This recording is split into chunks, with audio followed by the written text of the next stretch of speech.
उसले चाहिँ सुशीला कार्कीलाई तपाईँ प्रधानमन्त्री हुनुहोस् भनेर बनाएको हो, आफ्नो लिगल एडभाइजरलाई गृहमन्त्री बनाएको पनि हो। के विश्वासमा भने यिनीहरूले हत्याराहरूलाई पक्रिन्छन्, सुशासन ल्याउँछन्, राम्रो काम गर्छन्, जनतालाई राहत दिन्छन् भन्ने विश्वासमा। तर उसले धोका खाए। बालेन्द्र शाहले धोका खानु भनेको नेपालले नि धोका खायो।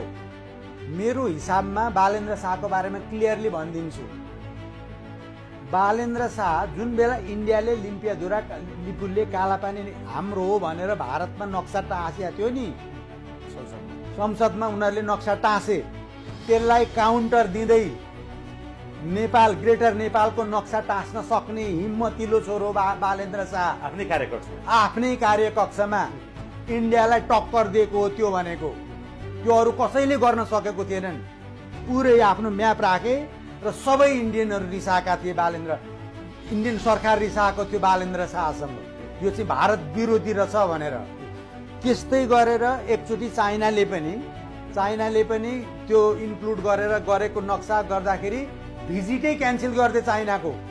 म त्यहाँ जाँदै जान्न भनेर भिजिटै क्यान्सल गरिदिए। एउटा कार्यक्रम पनि यो रिङ रोड भित्र महानगरमा गर्नै दिएन नि, रिङ रोड बाहिर गर भनेर चाइनालाई पनि पस्नै ढिम्की नै दिएनन्। उसलाई पनि काउन्टर दिए। अमेरिकाको अमेरिकन एम्बेसेडरले भेट्न खोजेका थिए बालेन्द्र शाहलाई। बालेन्द्र शाहले के भन्यो भने मलाई भेट्ने हो भने परराष्ट्रको थ्रुबाट आउनु, डाइरेक्ट भेट्दिन भने।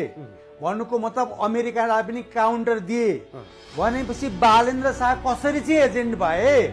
बालेन्द्र शाहको त इमर्जिङ फेसलाई फेरि ऊ प्रधानमन्त्री होला भन्ने रिसाले बालेन्द्र शाहका खुट्टा तान्नेहरूले लगाएको झुटो आरोप हो।